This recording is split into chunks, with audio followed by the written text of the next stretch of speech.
Hoy vamos a continuar con la lectura y al final de la sesión llegaremos a tocar otro gigante de la literatura. Hay quien dice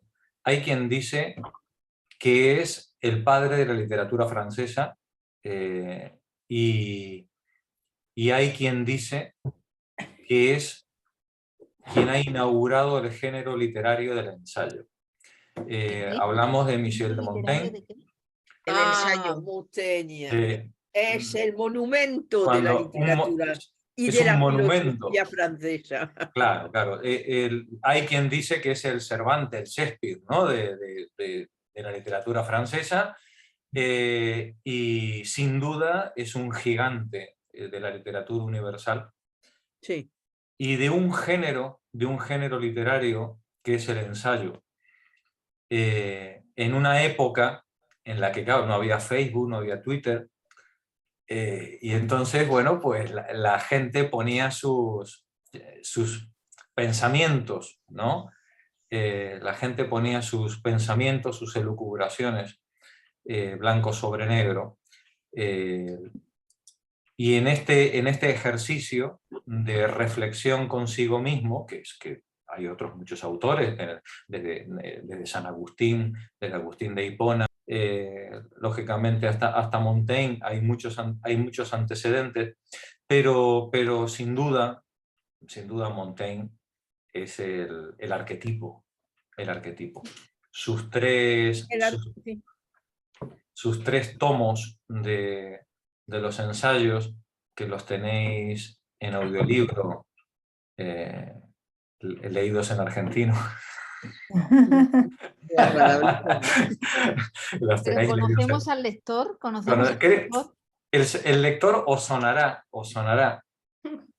Pues a mí me gusta un lector que leo, que oigo de vez en cuando y caramba, muy bien, muy bien. Sí, ¿has visto? Sí, muy bien, sí señor. Pues este nos va a sonar, ¿no? Quien ha grabado las obras de Montaigne. Sí, los ensayos. Es una obra mayúscula. Bueno, Simón le dedica una página a Montaigne, igual que le dedicó una página a Cicerón o le dedicó una página a Séneca, claro. Y pasar por encima de Montaigne sin leerlo me parece un crimen que debería estar penado, ¿no? Debería tener por lo menos cárcel, ¿no? Pasar por allá arriba.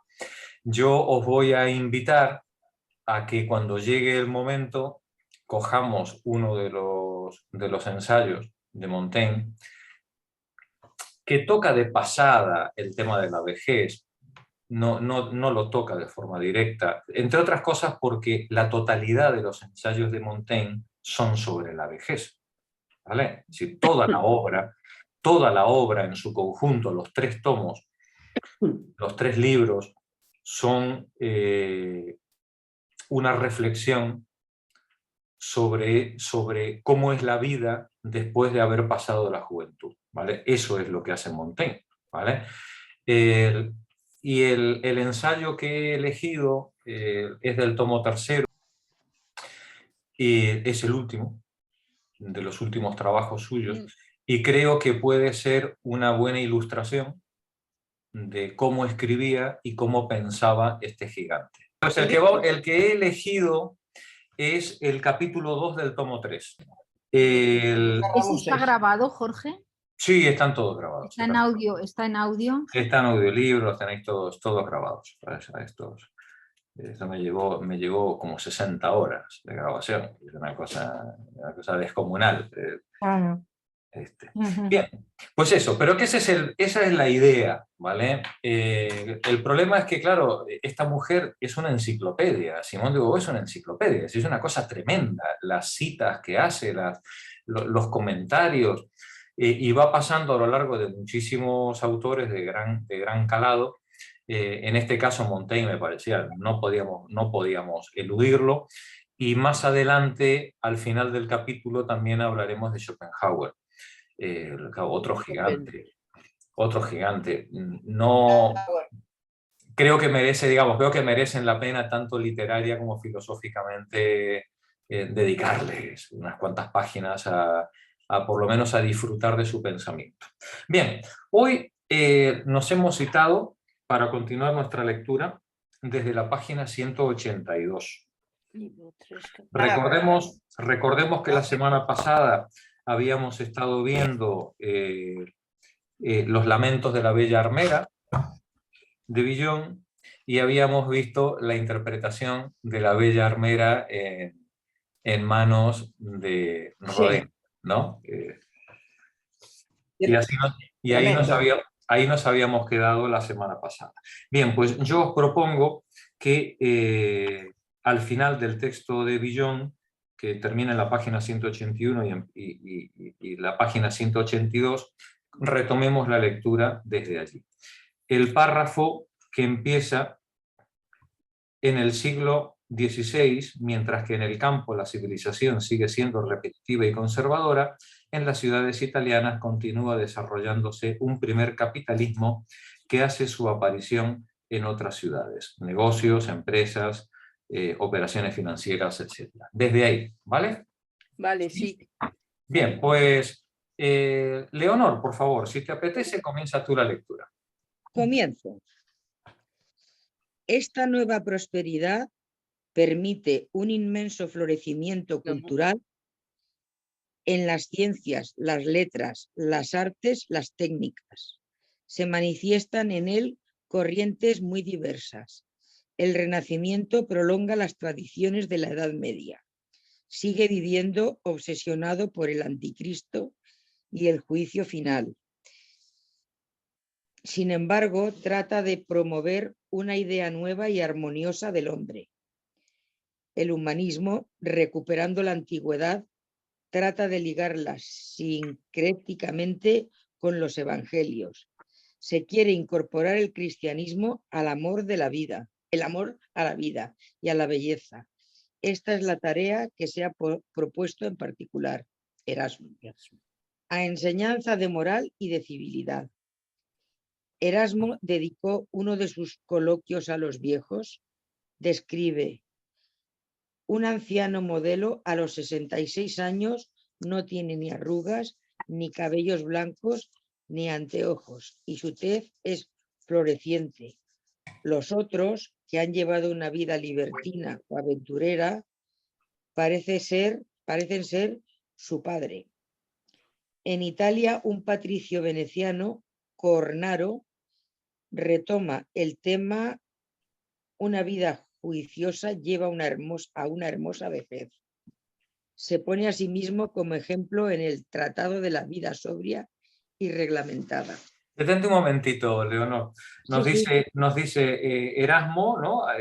Habla de la vida libertina de los jóvenes, ¿no? Cómo se lleva por delante y arruina los cuerpos de esos hombres, no como esos viejos que llegan en buenas condiciones, que es debido, pues, a una vida virtuosa y de ascetismo. Bueno, vamos a ver. A mí lo que me interesa es el siguiente personaje, Cornaro. Alvise Cornaro, que vivió alrededor del 1500 y fue un personaje de lo más interesante.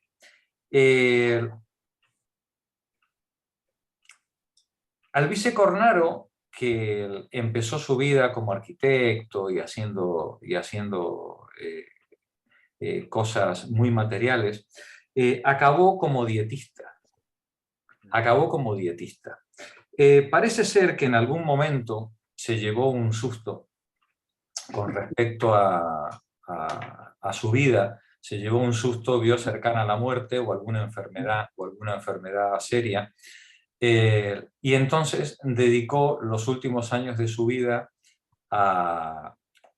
por ejemplo, escribe este libro, ¿no? del que nos cita Simón, que se llama Discurso de la vida sana o Discurso de la vida sobria, ¿no? Un librito que hizo época y que se transformó en un bestseller, en el que él explicaba a la gente cuál era el secreto para llegar a una vida anciana y con buena salud, como era su caso. ¿Vale? Como era su caso. Y parece ser, según cuentan los biógrafos, que el tipo se dedicó toda la vida a ir cambiando su fecha de nacimiento. Ah, qué bien. Para, Es un gañán, ya os dije que era un gañán y un misógino. digamos, para que la gente dijera, uy, fíjate si el tipo es centenario y mira qué bien se encuentra, ¿no? Y el tipo iba cambiando su fecha de nacimiento para poder vender más ejemplares de su libro. Bueno, entre las cosas que este hombre promovía, estaba en hacer una dieta hipocalórica. Lo que hoy llamaríamos una dieta hipocalórica, ¿vale? Y entonces él decía, fijaos cómo si hacéis una dieta que hoy sería equivalente a 400 o 500 calorías de consumo calórico, fijaos cómo con una dieta de este tipo se puede llegar a viejo como yo y no como los que han tenido vidas libertinas como yo tenía antes, lo cual es llamativo, porque claro, si él teniendo una vida libertina había llegado a viejo, a ver con qué razón ahora nos vas a explicar que con una dieta hipocalórica, ¿no? Pero bueno, lo interesante del asunto es que en su libro parece ser que no solamente recomienda una dieta hipocalórica, sino beber mucho. Beber mucho. Pero agua. No, medio litro de vino todos los días. Qué raro. Medio litro, medio kilo, 400 o 500 calorías y no más de medio kilo de producto sólido y medio litro de vino como dieta para garantizar una vida, bueno, no sabemos si una vida larga, pero desde luego una vida feliz, sin lugar a dudas. Este era el Cornaro. ¿Vale? Ya os pasaré el artículo de él, que es muy simpático. Adelante, Leonor, continúa la lectura. En realidad, esas dos obras se trata de hacer el elogio de la virtud, pretendiendo que encuentra su recompensa en la salud y la serenidad de la vejez. En cuanto a la vejez misma, la literatura no es más compasiva con ella en esta época que en los siglos precedentes. La Edad Media despreciaba la decadencia humana y la juzgaba particularmente repelente en las gentes de edad. El Renacimiento exalta la belleza del cuerpo, el de la mujer es llevado a las nubes. La fealdad de los viejos parece, por lo tanto, más odiosa. Jamás fue tan cruelmente denunciada la de la mujer vieja. La misoginia medieval se perpetúa en el siglo XVI y la influencia de la antigüedad, sobre todo la de Horacio, es preponderante. Los abusos del petrarquismo acarrearon... el estilo de Petrarca, ¿no? Que era sí. estos tópicos de la Edad Media en los que se habla, digamos, del amor platónico, el amor caballero, ¿no? Digamos, todos estos abusos propios de la época, ¿no? Continúa, por favor. Los abusos del petrarquismo. Los abusos del petrarquismo acarrearon por reacción una poesía satírica y cómica. Todas esas razones se unen para explicar la frecuencia y el carácter del tema de la mujer vieja. Gracias, Leonor. Marta, ¿cómo andas de lectura hoy? Paréntesis, leí que Solón decía que era bueno envejecer porque se aprende mucho. Yo siento eso. Envejeciendo se aprende mucho. Bueno, ataco. Ataca. Los escritores que lo explotan fueron profundamente... Los escritores que lo explotan fueron profundamente influidos por la obra en que Rojas describe en 1492 la española de su tiempo, Celestina. Por primera vez un personaje de vieja pasaba a ser la principal heroína. Era una clásica alcahueta, pero de una envergadura muy distinta de las que hasta entonces habían aparecido en escena. Ha sido prostituta y sigue siendo rufiana, por gusto. Es interesada, intrigante, lúbrica, también un poco hechicera, y es la que dirige el juego. Es un resumen de todos los vicios que desde la antigüedad se atribuían a las mujeres de edad, y a pesar de toda habilidad, al final de la obra es severamente castigada. El teatro francés utilizó con menos brillo esta fuente de inspiración. Hay viejas alcahuetas, viejas cortesanas en Jodel, que no sé quién es, Odette de Tourneuve y Larrivée. ¿Sabés quiénes son? No, Porque Dios me libre, personajes. Jodel lo había oído nombrar, pero los otros dos, ni idea. Son bueno, personajes de la época. Adelante. bueno, lo buscaremos en Google. Como Jodel me todo. parece que es un historiador. El prejuicio antifeminista contra las mujeres de edad es evidente en Erasmo. Bien. Es normal que este moralista repruebe a las que tienen la indecencia de pensar todavía en el amor, pero la maldad gratuita de su descripción sorprende en un humanista. Evoca a esas mujeres decrépitas, esos cadáveres ambulantes, esas osamentas infectas que exhalan por todas partes un olor sepulcral y que sin embargo exclaman a cada instante: nada tan dulce como la vida. Tan pronto muestran sus pechos flácidos y repugnantes como tratan de despertar el vigor de sus amantes con los gañidos de sus voces temblonas.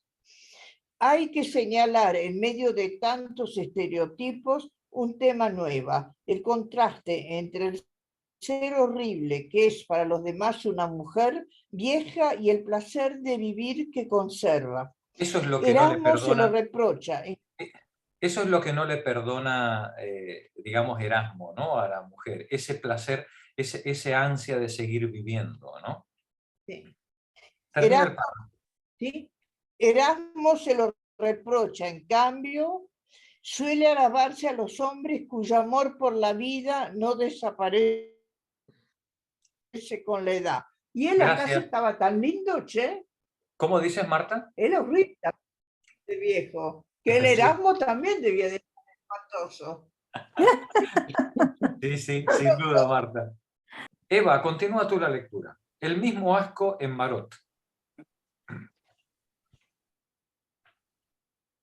Rimo Mago. Silenciada. A ver, el mismo asco en Marot ante la vieja que quiere ser amada. Veux-tu, vieille ridée, entendre pourquoi je ne puis t'aimer? ¿Tienes la traducción Ah, abajo? está la traducción, sí. Perdón, que no había visto. ¿Quieres, vieja arrugada, escuchar por qué no puedo amarte? Y se lo dice detalladamente. Habla de las feas tetas de la vieja y traza de ella un retrato físico repugnante. Describe a una hechicera que es una vieja horrible. El mismo asco en Deportes, en Le Mépris d'une dame devenue vieille. Dice, con encantos repugnantes piensas despertar mi interés. No hay inconveniente en humillar a la mujer vieja comparándola con una joven. Daubigné compara la bella cabellera de su amiga con la peluca tiñosa de una vieja atroz. ¿Por qué retomó Du Bellay esos temas en la Antérotique de la vieille et de la jeune, perdón? He dicho jaune, que es amarillo. Acababa de publicar L'Olive, poema a la gloria de la mujer y del amor, inspirado en Petrarca, y que había tenido un gran éxito. Cabe asombrarse de que haya escrito después esa diatriba violenta contra una mujer de edad. Mira, oh vieja inmunda, viejo deshonor de este mundo, a esa que, si bien recuerdo, los 15 años apenas llegan. A los 15 años apenas llegan. Es que luego Qué decíamos de la completos, ¿eh? luego decimos de la misoginia de Erasmo, pero vamos, el caballero estaba muy en la Sí, línea, sí. ¿no? Y además pedófilo también, ¿no? Bueno, qué completos. Bueno, eran, supongo, otras criterios en ese tiempo. A ver, Adelante. la primera razón, sí, ¿no? Aquí estoy. ¿No? Sí. La primera razón es de orden literario. Está irritado por el petrarquismo que él mismo había cultivado y que entonces hacía estragos en Francia, y adopta la posición contraria. En Italia, donde había pasado una temporada, leyó sin duda las invectivas que los poetas de ese país solían dirigir a las viejas dueñas y sufrió su influencia. Quizá tenía motivos para quejarse de una de ellas que no lo había servido en sus empresas amorosas. La dueña era a los ojos de los poetas un personaje ambiguo y odioso. Le reprochaban ya que desempeñara el papel de alcahueta, ya que molestara a sus amores. Sobre todo se ataca a la mujer de edad si ha sido una prostituta. Si todavía aspira al amor, se la considera inmunda. Se denuncia su hipocresía si le ha dado por la beatería. Du Bellay escribió también un poema realista y cruel sobre una vieja cortesana romana. Ella misma cuenta su vida, la declinación de sus encantos, la pobreza, la enfermedad. Señora vejez, no me ha dejado más que piedra en los riñones, gota en los pies y verrugas en las manos. Sin embargo, él la interpela con animosidad. Eres bruja y rufiana, eres hipócrita y beatona. Gracias, Eva. Taina, continúa tú.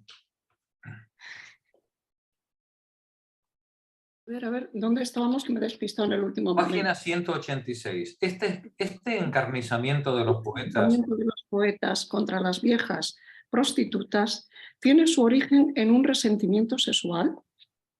Cabe suponerlo. En todo caso, hay que señalar que, hombre o mujer, la enamorada suscita asco, pero cuando se trata de los hombres de la literatura, se las toma con los ricos que compran el placer gracias a su oro.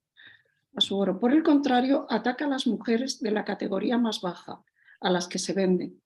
Es fácil comprender el rencor que inspiran los primeros. El que inspiran las viejas prostitutas tiene razones más turbias.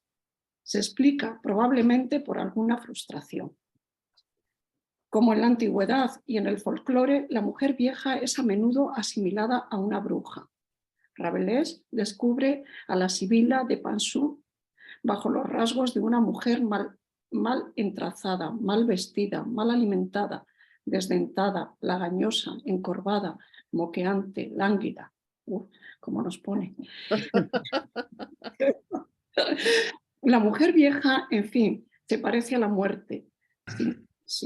Sigonio escribe. A ver. Las notas 50, 51 y 52. Sí. Sigonio, arqueólogo latino nacido en Módena. Respirante momia, cuya anatomía se conoce a través de un cuero transparente. Retrato vivo de la muerte, retrato muerto de la vida. Carroña sin colores, despojo de la tumba. Se parece a Paquita la del barrio, ¿eh? Osamenta. Qué bueno. Pero está al revés, ¿eh? Este contra la mujer. Osamenta desenterrada que un cuerpo ha atacado. Este señor, como arqueólogo, la tenía tomada especialmente con la señora, ¿no? ¿Verdad, eh? Pero bueno, luego surgió Paquita la del barrio ya. Claro. Adelante, en la otra página. En el siglo XVI. En el siglo XVI es raro hallar otro tono. Sin embargo, junto a una oda en que explica la vergüenza de amar a una mujer vieja, Pierre Loyer escribió otra donde pinta con ternura la vejez femenina.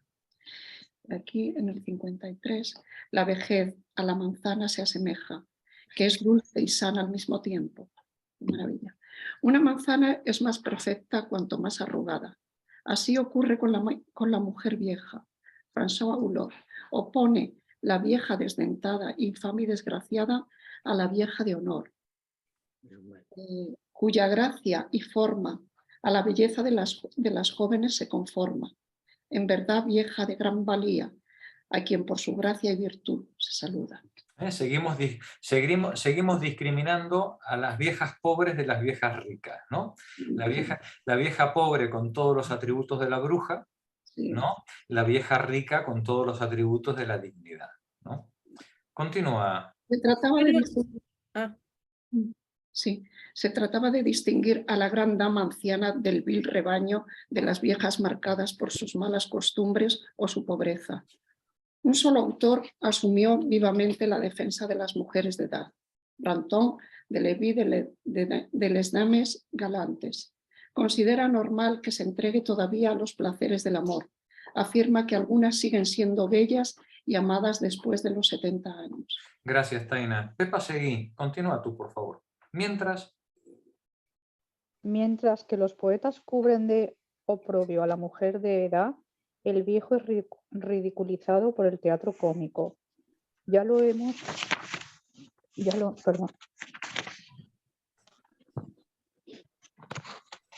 La hoja que se me había pegado. Ya lo hemos visto en Aristófanes y Plauto. El teatro cómico niega al viejo su calidad de sujeto. Lo presenta como el otro, un puro objeto del que los espectadores se desolidarizan a través de la risa. Al llevar a la escena viejos cómicos a los que concede papeles importantes, la comedia del arte perpetúa una tradición que se había mantenido a través del Bajo Imperio y de la Edad Media. En el siglo III de nuestra era, Julius Bolus, en el Onomasticon, estableció una lista de los diferentes tipos de máscaras utilizadas en las comedias y tragedias. Hay dos máscaras de abuelos, muy viejos. El primero es el de más edad. Tiene la cabeza completamente afeitada, cejas muy suaves, una larga barba, mejillas enjutas, la mirada apagada, la piel blanca, la expresión alegre. El segundo es más flaco, tiene una mirada más tensa y más triste, es ligeramente pálido, tiene una larga barba, el pelo rojo, las orejas aplastadas. Hay una segunda pareja que Polus clasifica en otra categoría. El viejo principal tiene una corona de cabellos alrededor de la cabeza, la nariz aguileña, el rostro largo, la ceja derecha es alta. El otro tiene una barba larga, es en abanico, una corona de cabellos alrededor de la cabeza. Su barba es espesa, no alza las cejas, su mirada es lenta. Polus señala tres máscaras de viejas, la vieja gorda e indulgente, la loba, es decir, la vieja alcahueta, con una nariz chata y dos molares en cada mandíbula, la concubina que trata de casarse. Detente un momentito, Pepa. La comedia del arte, que es la comedia italiana, donde digamos, se reconstruye y se reinventa otra vez toda la escenografía, se basa, igual que en el teatro latino anterior, en el uso de máscaras, ¿no? Son máscaras que representan personajes. Y las distintas comedias que se van a ir interpretando van reutilizando las máscaras con los personajes en distintas situaciones. Y lo veréis ahora, ahora os voy a poner algunas imágenes para que lo veáis, porque este tipo de teatro tuvo un enorme éxito y se mantuvo durante siglos, mantuvo una tradición durante siglos. Vamos a ver algunos ejemplos de esto, ¿no? Aquí tenemos dos ejemplos de los que nos habla la autora. Un momentito, que lo amplíe. Ahí está. Aquí tenemos el doctor, ¿no? La típica máscara que representa al doctor. Y en la siguiente máscara, la de Pantalón o Pantaleón, ¿no? Que nos ha llegado a nosotros. El personaje de Pantaleón que hizo famoso los pantalones. ¿Vale? La etimología, digamos, de nuestra palabra pantalón viene de este personaje Pantalón o Pantaleón que fue representado durante siglos en la comedia, ¿no?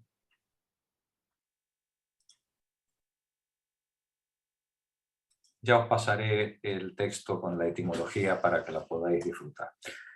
Gracias, Pepa. Ahora la otra Pepa. Vamos a ver, la comedia del arte hay dos personajes. Ah, vale, ya, ¿no? Sí, En la comedia del arte hay dos personajes de viejos, Pantalón y el doctor. El primero es el más importante. Es un comerciante retirado de los negocios, a veces rico, a veces pobre, padre de familia o solterón, pero siempre muy avaro, como el Euclión de la Aulularia. Además está siempre enamorado. Un grabado de 1577 lo representa como un viejo enjuto, de barba puntiaguda, con un enorme falo en erección. Este atributo formaba parte del traje corriente de Pantalón. Sin embargo, es tiñoso, gotoso, acatarrado. Trata de corromper con oro a las jóvenes de las que se enamora. Es burlado por sus hijos, por sus sirvientas, su mujer, si la tiene, le pone los cuernos. Las coquetas lo embaucan. Se cree muy sabio, quiere dar consejos, pronuncia discursos ampulosos, pretende mezclarse en los asuntos de Estado. Es tan exasperante que lo apalean para hacerle callar. Según los grabados, los actores hacían contrastar sus accesos de senilidad con crisis de agilidad. El personaje ha adoptado nombres diferentes en las diversas regiones de Italia. Se llama Pancracio, Casandro, Zanobio. En Francia se encarna en Gauthier Gargil y Jacquin Jadot. es el personaje, digamos, de Pantalón es el cuñado, ¿no? El cuñado de la época que lo sabe todo, ¿no? Pero además, pero es más que el cuñado, porque es el cuñado senil, el cuñado viejo que todavía no se ha dado cuenta que lo que tiene que hacer es retirarse prudentemente y no ser objeto de la risa, ¿no? Continúa, Pepo. El otro viejo es el doctor, un tonto de capirote, pedante, miembro de todas las academias. El hombre de edad ya no es solamente el que acapara las riquezas, sino también, rasgo que hasta entonces no habíamos encontrado, el que pretende detentar el saber. Eso lo hace más ridículo, pues en realidad el doctor es ignaro. Absolutamente ignorante. Dice enormes sandeces, chapurrea a lo largo del día citas griegas y latinas. Lo llaman también Baloardo, el palurdo. Es amigo de Pantalón y como este, avaro, galante a la vez. Todo el mundo se burla de él. En este caso es el cuñado, además, erudito. Al cuadrado, este es más cuñado, ¿no? Esto es muy gracioso. Este además hace citas en latín y en griego, ¿no? Es que son muy pesados, me los imagino. Adelante, Pepa. Solo se encuentra un personaje de vieja, la alcahueta, la vieja honesta que ha perdido su seducción sin adquirir poder objeto ni sujeto. No es nada. Las esposas son mujeres entre dos edades y tienen un papel relativo. Son la compañera, el testigo o el censor de las extravagancias de sus viejos maridos. La cortesana que ha adquirido una fortuna personal y no depende de nadie, una vez vieja, utiliza su experiencia y prosigue sus propios fines, enriquecerse. Es un individuo autónomo, un sujeto. Sin embargo, interesa poco porque solo es una comparsa, una figura estereotipada. Es decir, además de estos dos tontos, del doctor y de Pantalón, digamos, suele haber otros personajes, ¿no? que acompañan el argumento, ¿no? La alcahueta, por supuesto, las esposas, que siempre son personajes intermedios, ni jóvenes ni viejas, son las compañeras, nos dice el testigo, el censor de las extravagancias de sus viejos maridos, y por último tenemos la cortesana, esta mujer que gracias a no depender de nadie, bueno, pues puede hacer una vida autónoma. Dice, pero así todo sigue siendo como las otras personajes secundarios. Continúa. Los hombres de edad... Pero os dais cuenta que los cuñados son siempre hombres, ¿eh? Sí, claro. Es como una especie de, no sé, Es genético. de tendencia general masculina. Es Va muy con el- berlanga esto. Va con el cromosoma. Claro. Sigo con los hombres de edad, ¿no? Yo Sí, tengo Ana. que decir, desde mi feminismo de, ¿cómo es?, de Pepita Grilla, que también la versión femenina existe, ¿eh? Sí, sí, es verdad. Y también es bastante... Pero Te- bueno, Tenemos esas mujeres que dicen ni feminismo ni machismo. Yo soy femenina. Ahí, muy bien. Y se queda tan ancha. bueno, esa es la versión suave. O sea, Exacto, la versión suave. hay cosas peores. Bueno, nada, solo quería hacer este inciso. Continúa, Pepa. Los hombres de edad son también muy convencionales. La comedia del arte no nos informa realmente sobre las costumbres de la época. Se limita a utilizar en intrigas poco variadas las diversas máscaras que ha heredado por tradición y cuyo papel está definido de antemano. No hay mucha más invención en la clicia, donde a comienzos del siglo XVI Maquiavelo no hace más que desenmascarar a Plauto. Nicómano tiene 70 años y no le quedan ya muchos dientes. Gracias, Pepa. Continúa, Mercedes.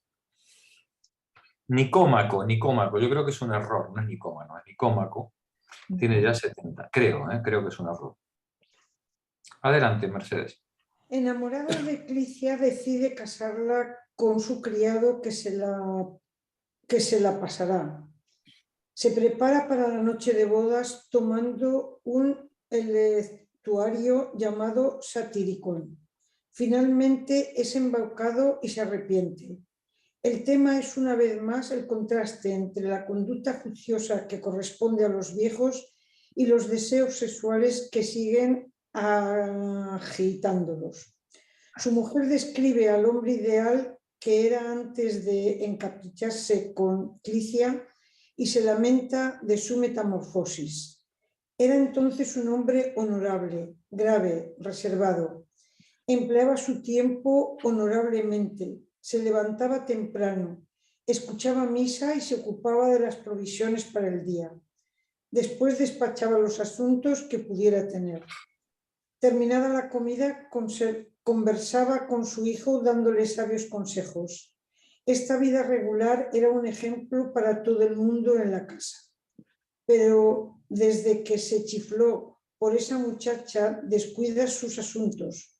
Sus tierras se estropean, su comercio da pérdidas. Grita siempre sin saber por qué. Si le hablan, no contesta o contesta sin ton ni son. Y en una de las canzoni que interpretase la pieza Que interrumpen la pieza, se dice: así como es gracioso el amor en un corazón joven, así es repulsivo en el hombre que ha visto marchitarse las flores de la edad. Por eso, viejos enamorados, lo mejor que podéis hacer es dejar las empresas galantes a la ardiente juventud. El teatro de Ruzante es de inspiración mucho más original. Es un texto de lucha. No se sabe demasiado. Es un teatro de lucha, ¿no? Rusante es el seudónimo que utiliza Angelo Beolco, que es el autor, ¿no? Dice, no se sabe demasiado de Angelo Beolco. Continúa. No se sabe demasiado de Angelo Beolco, que desempeñaba en sus piezas el papel de Ruzante y fue conocido con ese nombre. Hijo natural de un médico de Padua, criado por la familia de su padre, después amigo y protegido del rico patricio Cornaro. En sus oraciones tomó francamente partido por los campesinos, los pobres, los oprimidos. Cornaro, el mecenas, es el que recomendaba beber medio litro de vino, ¿vale? Adelante. En toda su obra se manifiesta esa simpatía. No lleva a la escena máscaras estereotipadas. Hasta el personaje de Ruzante es muy variado. La pastorale es bastante convencional.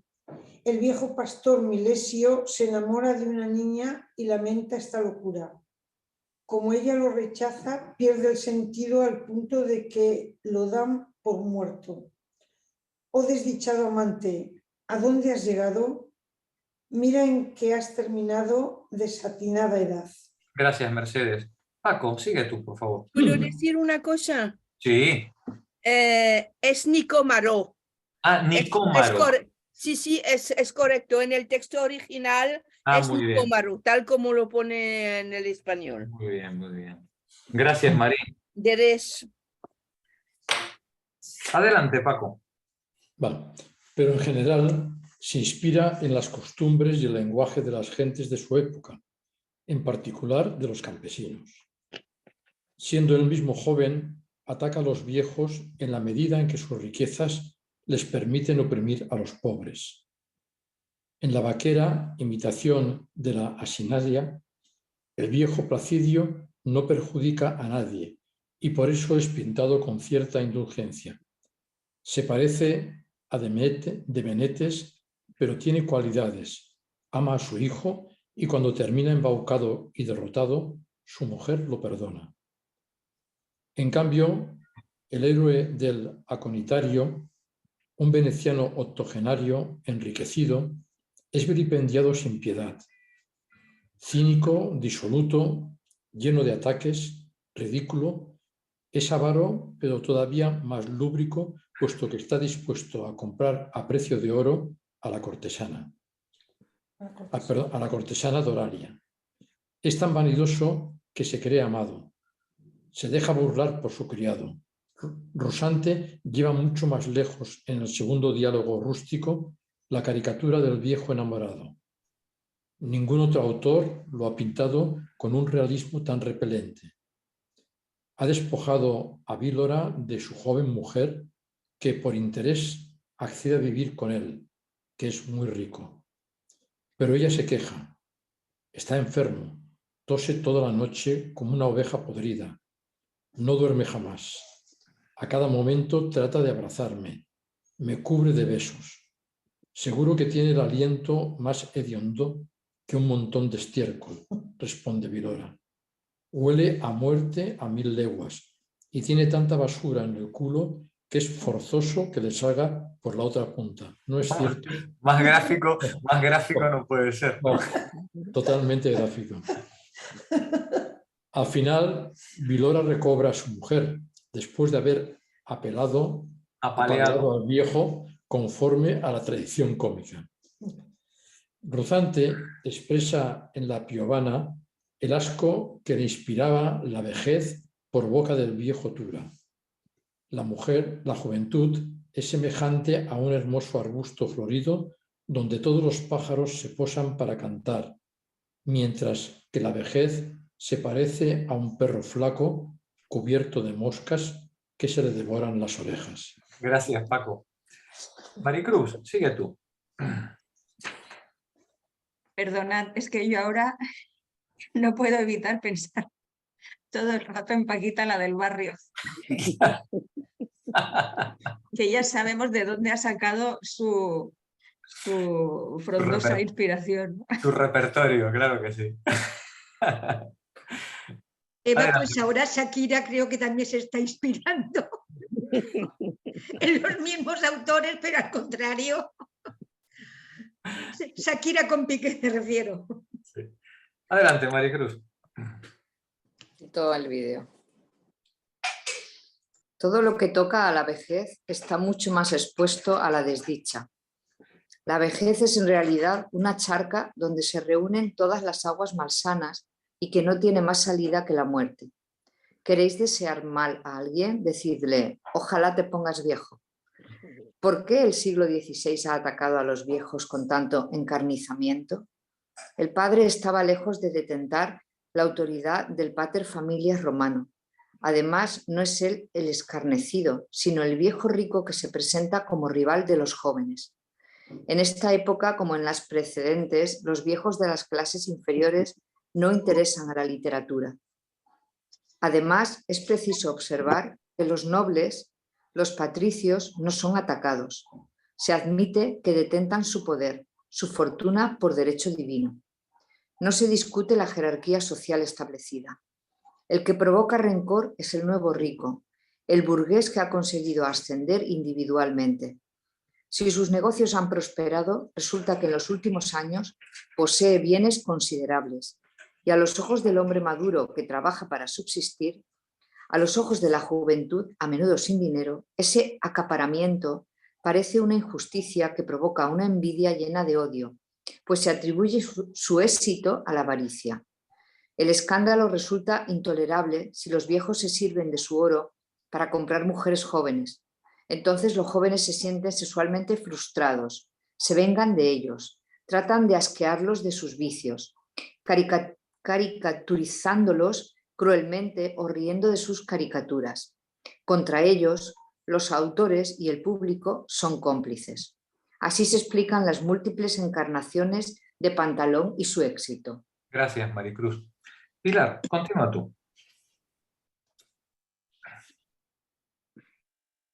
Junto a estas obras que presentan a los viejos, hombres y mujeres, como objetos, hay unas pocas que los reintegran a la condición humana.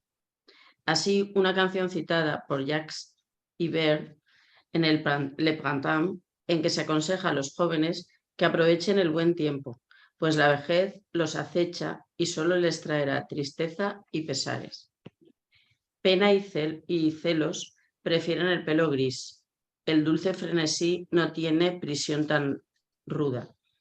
Ah, juventud demasiado loca, que espera ahora, pues la edad que vuela no vuelve jamás. Después el fuego se torna ceniza, donde alienta un pesar. Qué bonito, qué hermoso, ¿no? Qué pena no poder disfrutarlo en francés. A ver, Marí, por favor, léelo. Bueno, sí, lo que lo lea Marí. Léelo, Marí. Alégranos el oído. A ver, no he entendido. Que leas esto en francés, a ver cómo suena. Ah, vale. Los cuatro...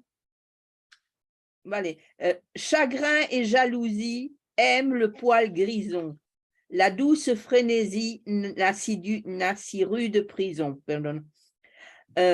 Ah, jeunesse trop folle qui attend désormais, car l'âge à s'envole ne retourne jamais. Puis le feu devient cendre ou se couve un regret. Ah, yo me pido para la jubilación aprender francés. Yo tengo... ¡Qué maravilla! Adelante, Pilar. Gracias, Marí, qué maravilla. Bueno, Lesté Poisson asimila, como lo había hecho Plutarco, la vejez al otoño, considerada no fecundidad madura, sino esterilidad. La ve como parte de su destino. Si se quiere curiosamente mirar todo el tiempo que la naturaleza ha deparado al hombre en esta vida humana, se encontrará que así como los árboles, cuando están cubiertos con su verdura, y los prados al comienzo de la renovación, abrigados del esmalte de diversas florecillas, contentan mucho más la vista del espectador que, cuando habiendo llegado a la madurez, ese ornamento poco a poco decae y perece. Los frutos comienzan a perder ese adorno que les servía de lustre y las hierbas matizadas de 1000 colores se aprestan a fenecer. De la misma manera, me atrevo a decir que si no se encontrara nadie de buen juicio, tan enemigo de sí mismo que no reconozca que la estación que influye y expande en nosotros un vigor nutrido por una buena disposición y pronto júbilo en todas las empresas, es mucho más deleitable que ninguna otra. Gracias, Pilar. De nada. Sara, sigue tú, por favor.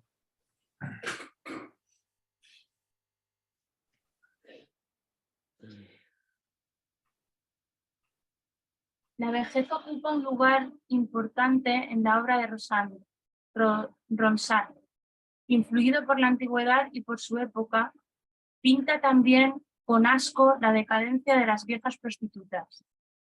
Su catif es la imagen desdorada, de dientes chancrosos y negros. Tiene el ojo lagañoso y la nariz mocosa. Explota a menudo el tema de la fugacidad de la juventud acechada por un futuro de tristeza y de fealdad. Coged vuestra juventud, como a esta flor la vejez, hará marchitar vuestra belleza. Pero también ha hablado de su propia vejez con acentos personales y punzantes. Al final de su vida alcanza la cima de la gloria y escribe sus obras más bellas. Sin embargo, se rebeló contra el peso de los años. Los había padecido prematuramente. De joven había sido hermoso, seductor, buen caballero. A los 38 años, afectado por una enfermedad que él confundía con los estragos del tiempo, tenía la apariencia de un viejo desdentado de pelo blanco. Se quejaba de mala digestión, mala circulación, insomnio, accesos de fiebre. Mi dulce juventud ha pasado. Mi primera fuerza está quebrada. Tengo los dientes negros y la cabeza blanca. Mis nervios están deshechos y mis venas, tan frío tengo el cuerpo, están llenas de un agua rojiza en lugar de sangre. Gracias, Sara. Luisa, continúa tú. Nunca se consoló de esto, pues seguía teniendo necesidad de actividad física y de amor. La artritis, la gota, le impedían practicar deporte. Se volvió irritable, insociable, bajo el influjo pensaba que el de Saturno enemigo, bajo cuyo signo había nacido y que lo fue. Hosco, suspicaz, triste y melancólico. Pensaba que los astros lo habían maldecido. Después de haber creído durante su juventud en el triunfo del humanismo, había asistido a la ruina de sus esperanzas. La guerra civil asolaba Francia. Tenía 48 años cuando la noche de San Bartolomé. Es profundamente sincero cuando escribe: el verdadero tesoro del hombre es la verde juventud. El resto de nuestros años no son más que invierno. Agripa de Vigne está igualmente convencido cuando elogia las dulzuras de la vejez. Él también la asimila al invierno, pero la convierte en la estación del ocio sereno y no de la frialdad estética. Llevo una vida agitada y aventurera, guerreó, fue herido, cayó prisionero, tomó ciudades y vio obligado a devolverlas, experimentó fatigas extremas y también decepciones. Amó y perdió a una primera mujer. A los 70 años todavía hubiera querido pelear en las filas de los protestantes para defender la Rusia. Su ayuda fue rechazada y se retiró a un castillo, desde Burlamans, a la que amaba y con todo amaba y con quien acababa de casarse. Era una mujer de 50 años, muy culta y que vivía apasionadamente dedicada a él. Halló dulzores en esta vida de gentilhombre rural letrado que recibía extranjeros de marca. Conoció en el invierno de su vida un refugio de paz y lo celebró en sus poemas. Son menos los placeres, también menos las penas. El ruiseñor se calla y se callan las sirenas. No vemos recoger los frutos ni las flores. La esperanza se ha ido a menudo engañosa. El invierno disfruta de todo. Dichosa la vejez. Estación de los usos y no de las normas. Gracias, Luisa. Elida, continúa tú.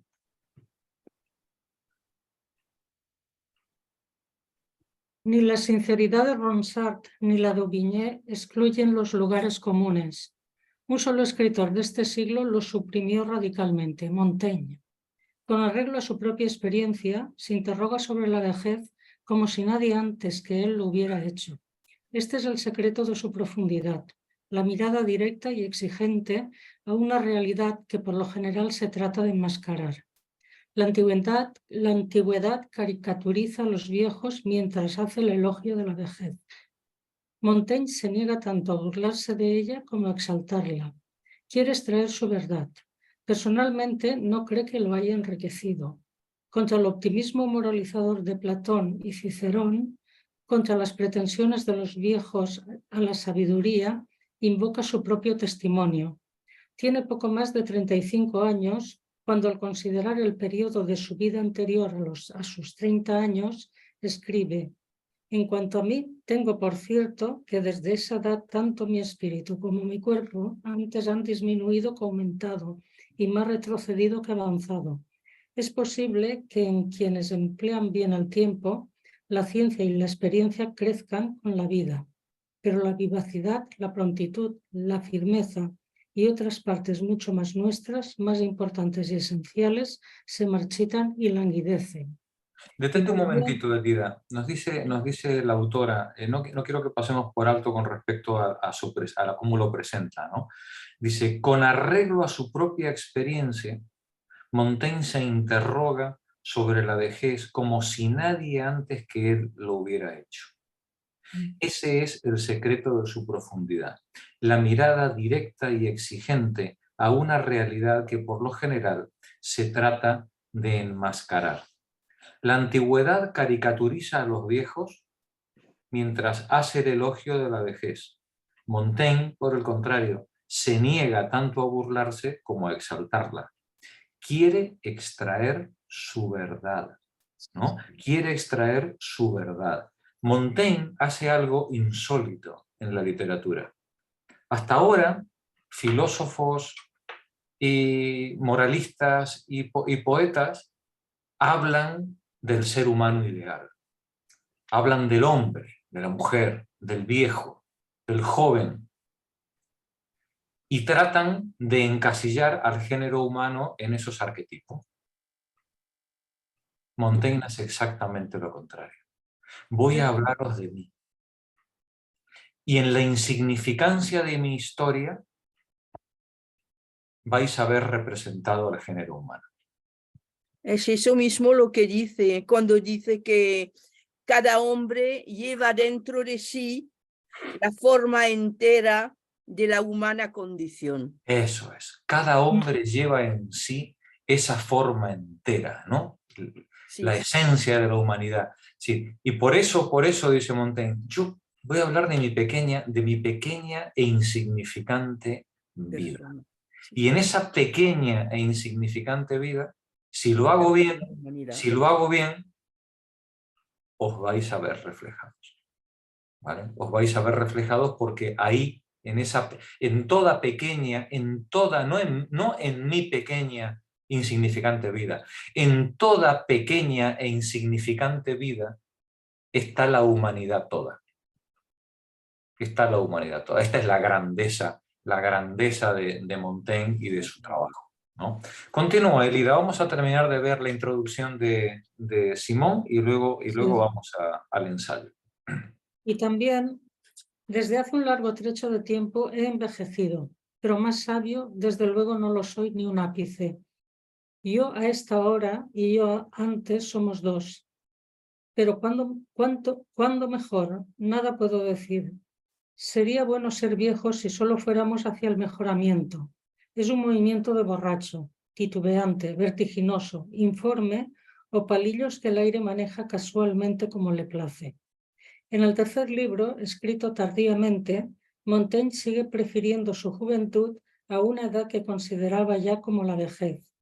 Estima que no ha hecho más que disminuir y no progresar. De paso, odio ese accidental arrepentimiento que la edad trae consigo. Aquel que decía antiguamente que estaba agradecido a los años de que lo hubieran librado de la voluptuosidad, tenía una opinión diferente de la mía. Nunca agradeceré a la impotencia el bien que me hace. Nunca agradeceré a la impotencia el bien que me hace, ¿no? Continúa. Nuestros apetitos son escasos en la vejez. Una profunda saciedad nos invade después. En esto no veo nada de conciencia. La pena y la debilidad nos imprimen una virtud cobarde y catarrosa. Yo que la sacudo vivamente y atentamente, encuentro que mi razón es la misma que tenía a una edad más licenciosa, sino a la buena de Dios tanto más cuanto que he debilitado y empeorado al envejecer. No por verla fuera de combate la estimo más valerosa. No la veo juzgar por sí nada de lo que entonces juzgaba, ni ninguna claridad nueva. Me daría vergüenza y envidia que la miseria e infortunio de mi decrepitud fueran preferidos a mis buenos años, sanos, despiertos, vigorosos, y que hubiera que estimarme no por lo que he sido, sino por lo que he cesado de ser. Análogamente, mi sabiduría puede ser de la misma magnitud en uno y otro tiempo, pero tenía mucho mayor mérito y mejor gracia, rozagante, alegre, ingenua que ahora, rebajada, gruñona, laboriosa. Dice Montaigne, dice, mi sabiduría puede ser de la misma magnitud en uno y otro tiempo, dice, pero tenía pero tenía mucho mayor mérito y mejor gracia, rozagante, alegre, ingenua que ahora. Bueno, voy a compartir, creo que ha llegado el momento, voy a compartir con vosotras pantalla y vamos a leer uno de los ensayos, este que os comenté antes, el número 2 del tercer libro. La edición que he elegido es una edición, es la clásica que tenemos en castellano, la de Constantino Romani Salamero, por Garnier en 1912. Esta edición es libre, la tenéis disponible en internet y en la Biblioteca Nacional. Vamos a ir a la lectura. Había estado leyendo Elida. Monse, por favor. Los demás forman al hombre. Yo lo recito como representante de uno particular con tanta imperfección, formado que si tuviera que modelarle de nuevo, le trocaría en bien distinto de lo que es. Pero el presente ya está hecho.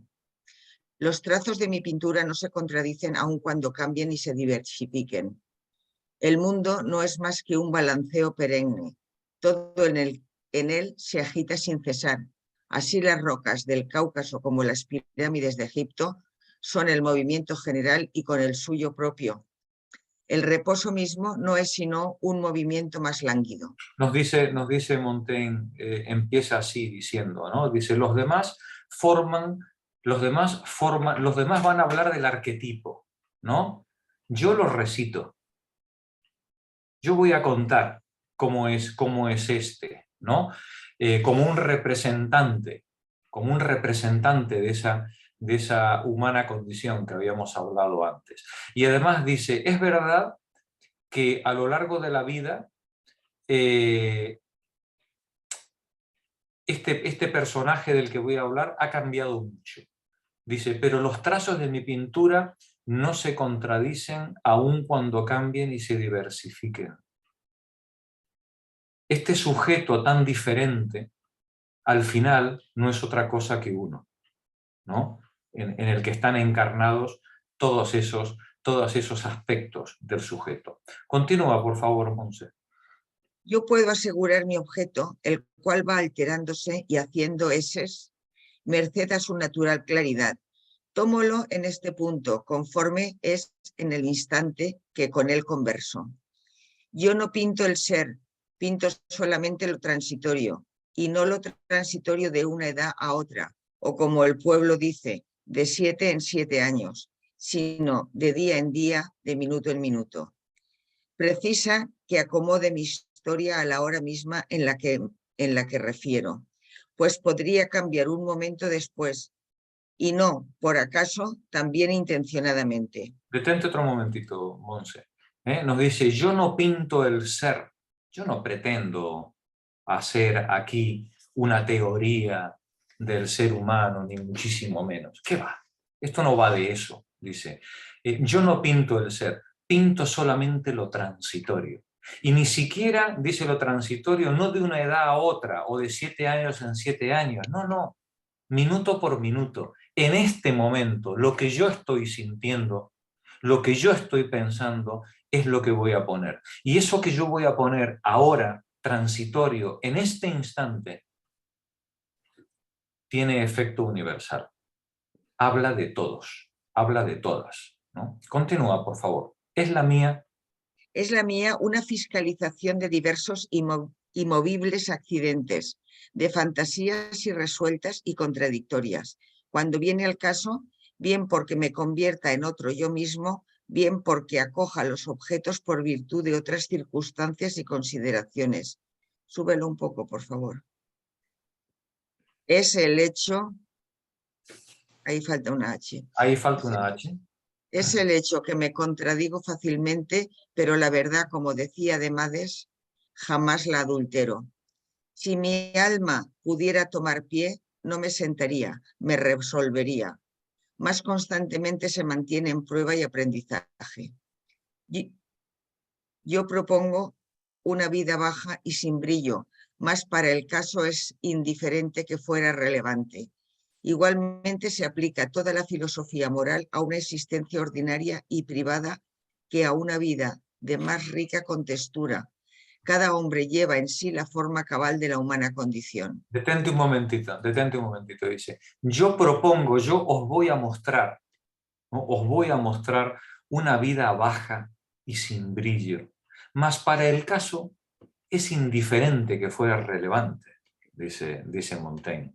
Igualmente se aplica toda la filosofía moral a una existencia ordinaria y privada que a una vida de más rica contextura, porque cada hombre, cada ser humano, lleva en sí la forma toda de la humana condición.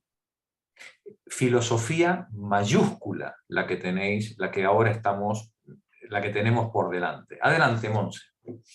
Los autores se comunican con el mundo merced a un distintivo especial y extraño. Yo, principalmente, merced a mi ser general, como Miguel de Montaigne, no como gramático, poeta o jurisconsulto. Si el mundo se queja porque yo hable de mí demasiado, yo me quejo porque él ni siquiera piensa en sí mismo. Pero es razonable que, siendo yo tan particular en uso, pretenda mostrarme al conocimiento público.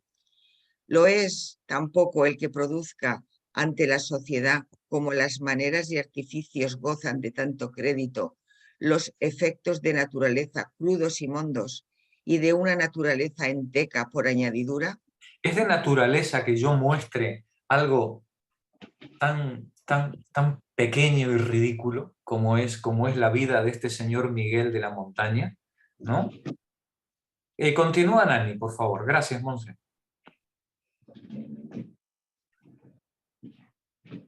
¿No es constituir una muralla sin piedra?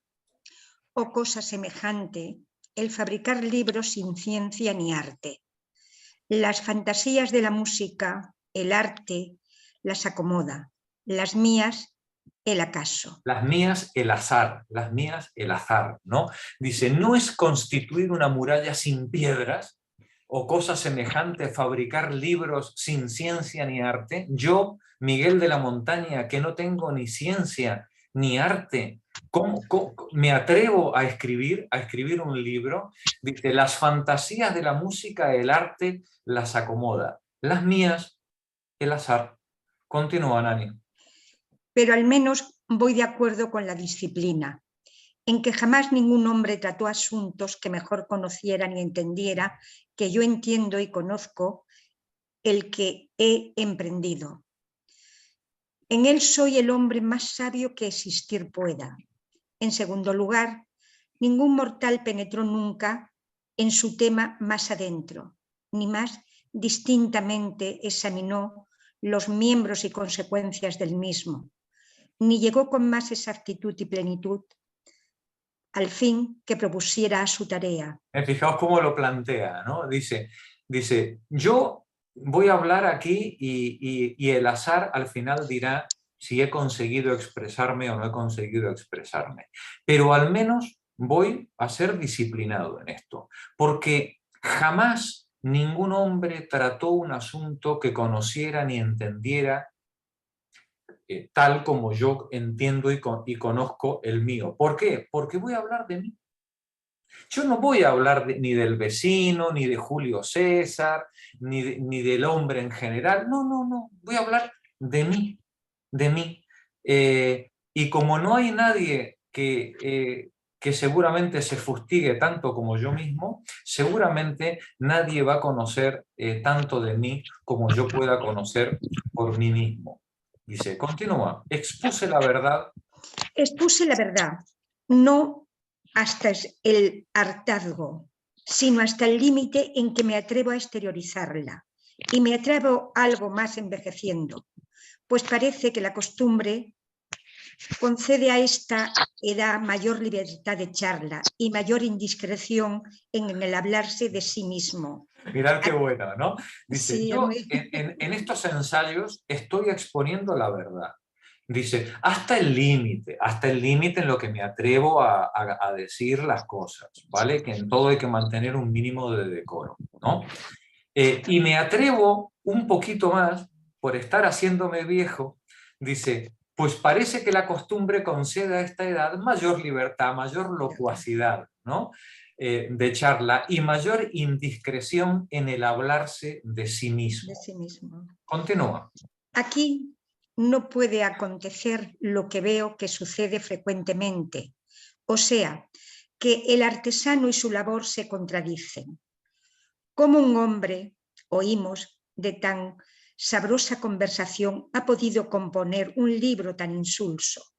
O al revés, ¿cómo escritos tan relevantes han emanado de un espíritu cuyo hablar es tan flojo? Quien conversa vulgarmente y escribe de modo diestro, declara que su capacidad reside en mi lugar de donde la toma, no en él mismo. Un personaje sabio no lo es en todas las cosas, mas la suficiencia en todo se basta. Hasta en el ignorar vamos conformes y en igual sentido. Mi libro y yo. Mi libro y yo vamos parejos en lo ignorantes y en lo incapaces, ¿vale? Dice, así que no va a haber ninguna contradicción entre el hombre y su obra, ¿vale? Es decir, lo que tenéis delante es lo que hay y no hay más cera que la que tenéis aquí delante de vuestros ojos. Continúa. Acullá. Acullá puede recomendarse o acusarse la obra independientemente del obrero. Aquí no, pues quien se las ha con el uno, se las ha igualmente con el otro. Quien le juzgare sin conocerle, se perjudicará más de lo que a mí me perjudique. Quien le haya conocido, me procura satisfacción cabal. Por contento me daré, y por cima de mis merecimientos, me consideraré si logro solamente alcanzar de la aprobación pública el hacer sentir a las gentes de entendimiento que he sido capaz de la ciencia en mi provecho, caso de que la haya tenido, y que merecía que la memoria me prestara mayor ayuda.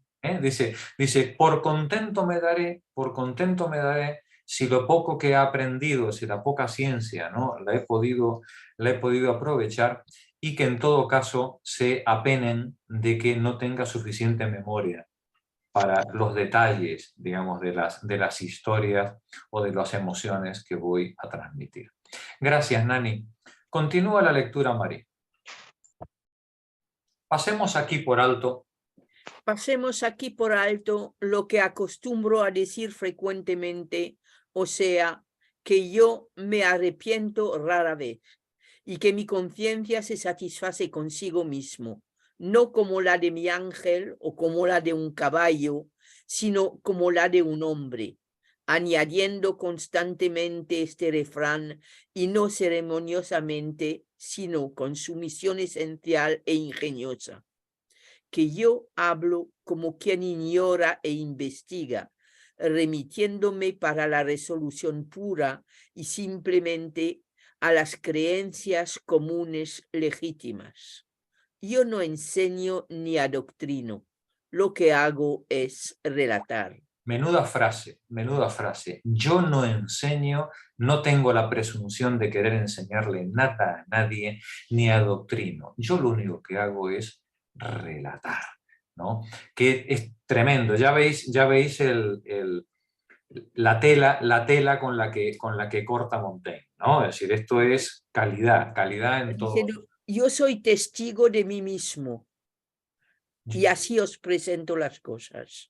Efectivamente, yo soy testigo de mí, nadie más, ¿vale?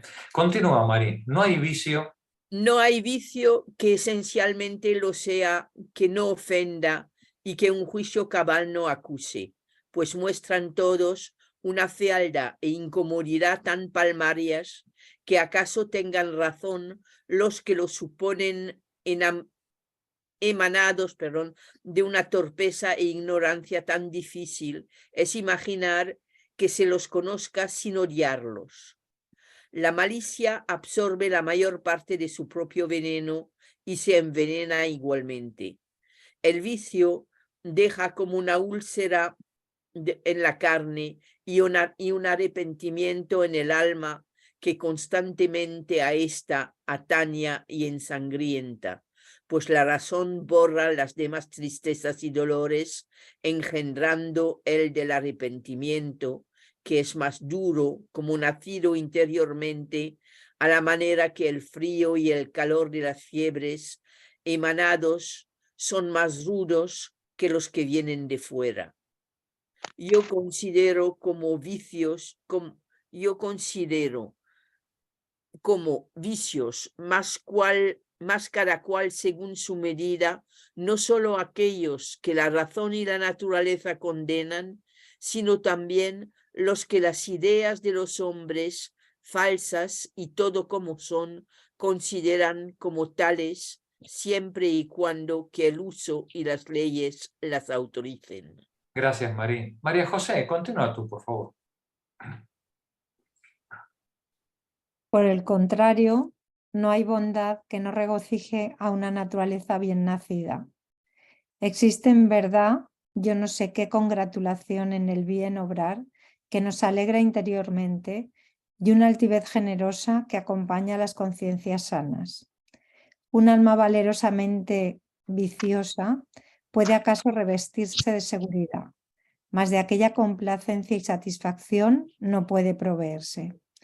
No es un plan baladí el sentirse preservado del contagio en un siglo tan dañado y el poder decirse consigo mismo, ni siquiera me encontraría culpable quien viese hasta el fondo de mi alma, de la aflicción y ruina de nadie, ni de venganza o envidia, ni de ofensa pública a las leyes, ni de novelerías y trastornos, ni de falta al cumplimiento de mi palabra. Y aun cuando la licencia del tiempo en que vivimos a todos se lo consienta y se lo enseñe, no puse yo jamás la mano en los bienes ni en la bolsa de ningún hombre de mi nación, ni viví sino a expensas de la mía, así en la guerra como en la paz, ni del trabajo de nadie me serví sin recompensarlo. Placen estos testimonios de la propia conciencia y nos procura saludable beneficio esta alegría natural, la sola remuneración que jamás nos falte. Pensad que cuando Montaigne está escribiendo son pasajes tremendos, ¿no? Sí, cuando Montaigne está escribiendo esto, estamos en plenas guerras de religión. Montaigne es descendiente de judíos que han huido de la Inquisición española. Algunos familiares de Montaigne han pasado por la hoguera. Él que ha accedido a altísimas magistraturas en el Estado, al final ha participado en la guerra y ha combatido, es decir, él al final no le interesan ni las honras, ni los honores, ni la riqueza. Se le ofrece inclusive formar parte de la corte y lo rechaza. Él fue alcalde de Burdeos. Sí, él fue alcalde de Burdeos en un momento muy difícil, muy difícil, en plenas guerras, en plenas matanzas, en las que él intercedió entre religiones para tratar de conseguir un poquito de paz y que no acabaran las cosas peor de como iban. Un hombre valiente, un hombre decente, que al final, con apenas 40 años, creo recordar, él decide pues retirarse a su castillo, a su torre, ¿no? A su torre, que es donde él escribe desde la torre, ¿no? Y tratar, digamos, de pasar el resto de su vida como pudo llevar la anterior, sin dañar a nadie. Sin abusar de nadie, ¿no? Tratando, bueno, pues de continuar su vida hasta el final sin hacer mal. Y la vida no le perdonó. Es un hombre que murió entre sufrimientos terribles. Creo recordar que padecía de piedra en el riñón. Sí. Y creo recordar que fue la piedra, una enfermedad, imaginaros, terrible hoy. Colique néphrétique. Imaginaos en esa época cómo sería padecerla, ¿no? Pues bien, este es el Miguel de la Montaña que está escribiendo, ¿no? Que está diciendo estas cosas. Continúa, María José. Sí, no, que la frase esta que tan bonita, ¿no? Que dice, no es un plan baladí sentirse preservado del contagio en un siglo tan dañado.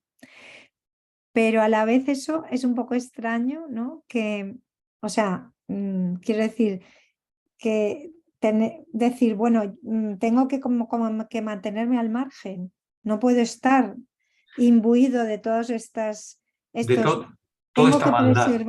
Tengo que preservarme, pero a la vez mi situación particular es el universal. Eso me resulta extraño. O sea, sí. Bueno, porque en realidad creo que él lo que lo que él está tratando de transmitir es que su sufrimiento es universal. Es universal, exacto. ¿Vale? Sí. Dice, cuando él dice, no es un plan baladí el sentirme preservado del contagio, no está diciendo preservado del dolor. No. Preservado del contagio, ¿no? En medio de toda esta maldad, de todo este crimen. Exacto.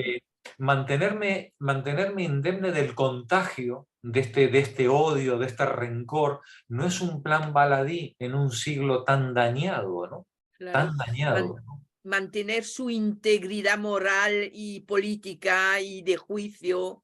Sin odiar, sin rencores, ¿no? Mantenerte un poco, digamos, y darte cuenta o tratar de ponerte desde este particular, como decía antes María José, ¿no? Decir, bueno, y este particular de este sufrimiento que yo llevo por dentro, ¿es universalizable? Sí, porque seguramente este sufrimiento lo lleva todo el mundo por dentro, ¿no? Es decir, lo que yo he vivido también lo han vivido mis vecinos. Lo que pasa es que no todos han tenido la suerte de no verse contagiados, ¿no? Por ese odio, por toda esa maldad que nos ha rodeado, ¿no? Sí. Continúa, María José. Vale. Fundamentar la recompensa de las acciones virtuosas en la aprobación ajena es aceptar un inciertísimo y turbio fundamento, señaladamente en un siglo corrompido e ignorante como este. La buena estima del pueblo es injuriosa. ¿A quién confiáis el ver lo que es laudable? Dios me guarde de ser hombre cumplido conforme a la descripción que para dignificarse oigo hacer todos los días a cada cual de sí mismo.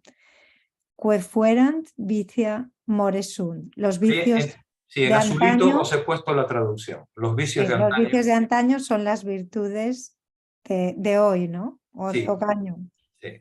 Sí.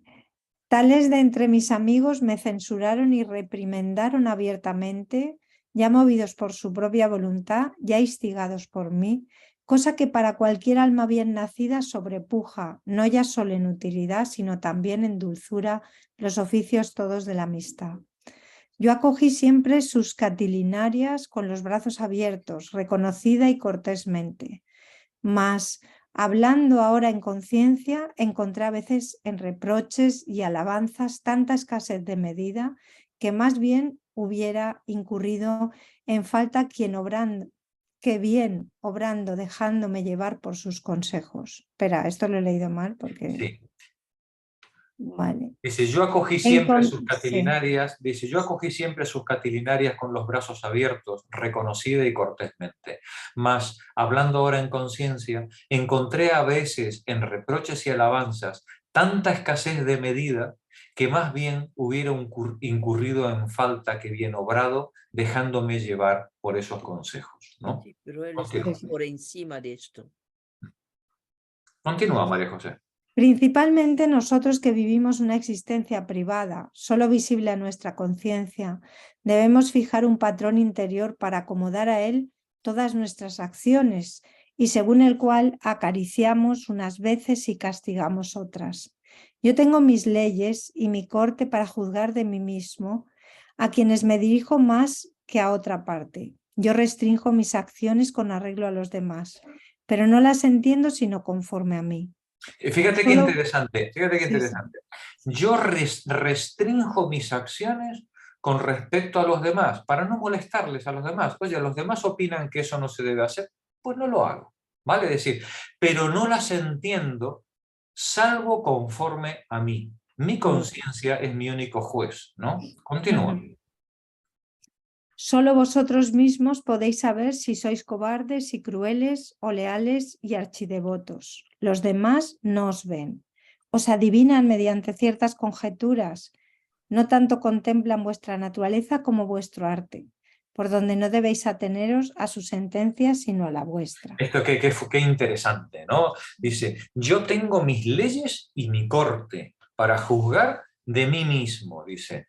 Dice, a quienes me dirijo más que a otra parte. Yo restrinjo mis acciones con arreglo a los demás. Dice, pero no las entiendo sino conforme a mí. Solo vosotros mismos podéis saber si sois cobardes y crueles, o leales y archidevotos. Los demás no os ven por dentro. Solo os adivinan en vuestro comportamiento, hacen conjeturas. No tanto contemplan vuestra naturaleza como vuestro arte, para esconder vuestras intenciones, ¿no? Vuestro arte, por donde no debéis ateneros a su sentencia, a su juicio, sino a la vuestra. Lee, por favor, la traducción en azul. Poned a contribución vuestro propio juicio. El testimonio interno que la virtud y el vicio se procuran es cosa de gran peso. Prescindid de esta conciencia y todo cae por tierra. Las primeras palabras están sacadas de las Tusculanas de Cicerón y la frase siguiente del Tratado de Natura Deorum. Cuentan los biógrafos de Montaigne que el padre, que era una persona muy culta, le puso un preceptor alemán para que el niño aprendiera latín como si fuera la lengua materna, y así no pudiera comunicarse con el preceptor en ninguna otra lengua que no fuera el latín, ¿no? Latín, sí. Y entonces Montaigne aprendió a moverse, a utilizar el latín como lengua materna y luego el griego como segunda lengua. Y cuando era dominante nativo de griego en griego y en latín, entonces es cuando el padre le permitió aprender francés. Es un manejo completo, ¿no? de los clásicos que él maneja de memoria. Luego, lógicamente, los traductores y los editores han ido completando las citas, que los que queremos leer a Montaigne queremos saber de dónde sale esa cita, ¿no? Pero Gracias. supongo que como no estaba el niño siempre metido dentro de sus libros, había gente alrededor de él que hablaba francés, entonces algo de francés tenía que manejar, ¿no? Claro, algo iría, pero parece ser, según, lo mismo es una exageración, ¿no? Pero parece ser que el padre había prohibido que se dirigieran al niño en una verdadera inmersión, ¿no? Dijo el padre. Un hombre en avance, en gran avance sobre su tiempo. Así es. Desde luego obsesionado con que su niño fuera bilingüe, sin lugar a dudas. Con los idiomas antiguos. Sí. Mercedes, continúa tú, por favor. Más lo comúnmente se dice. Más lo comúnmente se dice de que el arrepentimiento sigue de cerca al mal obrar. Me parece que no puede aplicarse al pecado que llegó ya a su límite más alto, al que dentro de nosotros habita como en su propio domicilio. Podemos desaprobar y desdecirnos de los vicios que nos sorprenden y hacia los cuales las pasiones nos arrastran, pero aquellos que por dilatado hábito permanecen anclados y arraigados en una voluntad fuerte y vigorosa no están ya sujetos a contradicciones. El arrepentimiento no es más que el desdecir de nuestra voluntad y la oposición de nuestras fantasías, que nos llevan en todas las direcciones haciendo desaprobar algunos hasta su virtud y continencia pasadas. Ay, que no pensara yo antaño como actualmente, o que no dispusiera yo hoy incólume del lustro con que mi juventud brillaba. Es una vida relevante la que se mantiene dentro del orden hasta en su privado. Cada cual puede tomar parte en la mundanal baraúnda y representar en la escena el papel de un hombre honrado, mas interiormente y en su pecho, donde todo nos es factible y donde todo permanece oculto, que el orden persista en la meta. Es la meta, es la meta. Es la ¿no? meta. La meta, digamos, este espíritu de moderación propio de los griegos y de los latinos, ¿no? Es decir, la áurea mediocridad que impide que nos vayamos por excesos hacia los extremos, ¿no? Continúa, Mercedes. El cercano grado de esta bienandanza es practicada en la propia casa, en las acciones ordinarias, de las cuales a nadie tenemos que dar cuenta y donde no hay estudio ni artificio. Por eso Vías, pintando un estado perfecto en la familia, dijo que el jefe de ella debe ser tal interiormente por sí mismo como lo es afuera por el temor de la ley y el decir de los hombres. Y Julio Druso respondió dignamente a los obreros que mediante 3000 escudos le ofrecían disponer su casa de tal suerte que sus vecinos no vieran nada de lo que pasara en ella, cuando dijo: os daré 6000 si hacéis que todo el mundo pueda mirar por todas partes. Bueno, seguramente no es verdad la anécdota, ¿vale? Decir, pero cuenta la anécdota que en este caso Julio Druso, los obreros le habían ofrecido dinero para hacer la casa completamente opaca a las miradas ajenas, ¿no? Y este, que era un virtuoso, dijo, no, en absoluto, que todo el mundo pueda mirar por todas partes para que todo el mundo vea cómo yo me comporto igual en privado que en público, ¿no? Continúa, Mercedes. Advierten en honor de Agesilau, que tenía la costumbre de elegir en sus viajes los templos por vivienda, a fin de que así el pueblo, como los dioses mismos, pudieran contemplarle en sus acciones privadas. Tal fue para el mundo hombre prodigioso, en quien su mujer y su lacayo ni siquiera vieron nada de notable. Pocos hombres fueron admirados por sus domésticos. Nadie fue profeta, no ya solo en su casa, sino tampoco en su país, dice la experiencia de las historias. Lo mismo sucede en las cosas insignificantes y en este bajo ejemplo se ve la imagen de las grandes. En mi terruño de Gascuña consideran como suceso extraordinario el verme en letras de molde, en la misma proporción que el conocimiento de mi individuo se aleja de mi vivienda, y así valgo más a los ojos de mis paisanos. En Guiena compro los impresores y en otros lugares soy yo el comprado.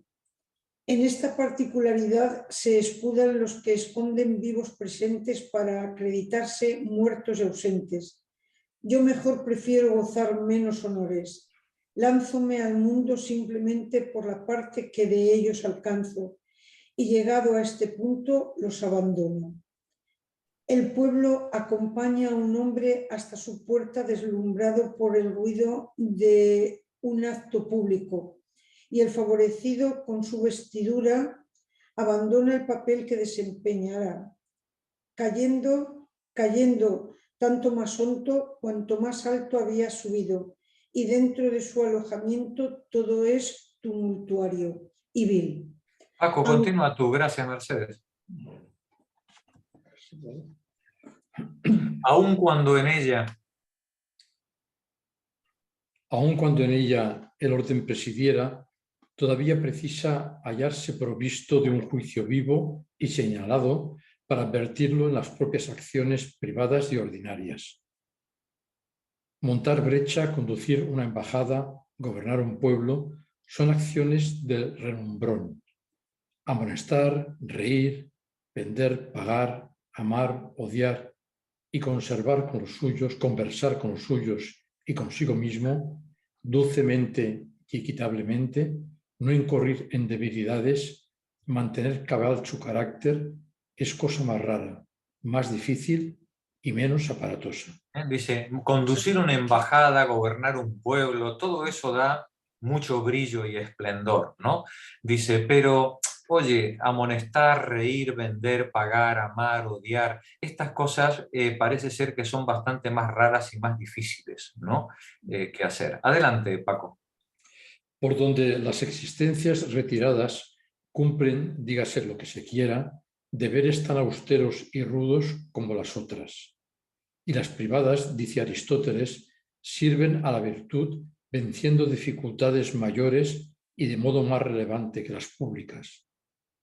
Mas nos preparamos a las ocasiones eminentes por gloria que por conciencia.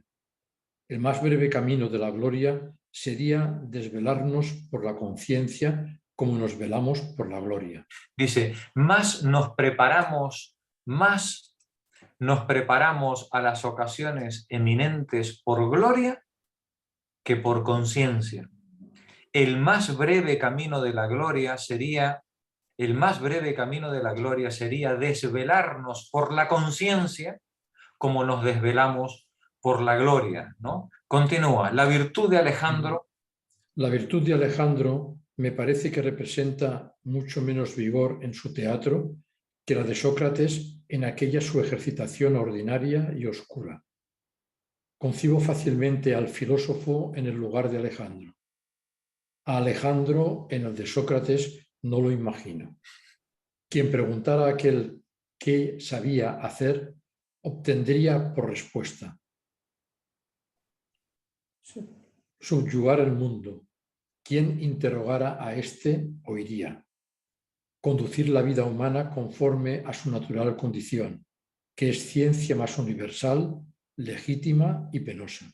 Y penosa, ¿no? Que es ciencia mucho más penosa, la de conducir la vida humana de acuerdo a su naturaleza, bastante más triste que gobernar, bastante más difícil que gobernar el mundo.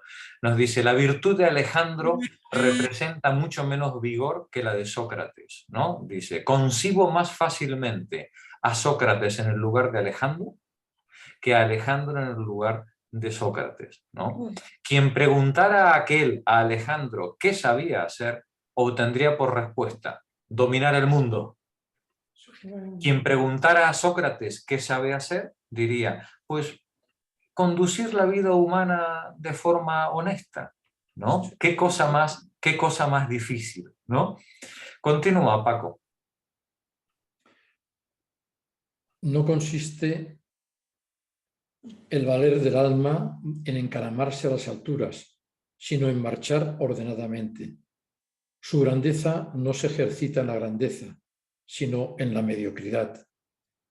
Como aquellos que nos juzgan por dentro nos sondean, reparan poco en el resplandor de nuestras acciones públicas, viendo que éstas no son más que hilillos finísimos y chispillas de agua surgidos de un fondo cenagoso.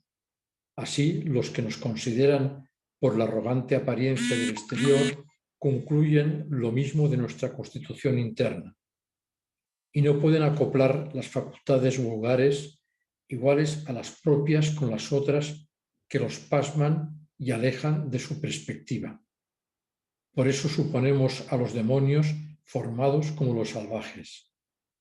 ¿Y quién no imaginará a Tamerlán con el entrecejo erguido, dilatadas las venas de la nariz, las ventanas de la nariz, el rostro horrendo y la estatua desmesurada, como lo sería la fantasía que lo concibiere gracias al estruendo de sus acciones?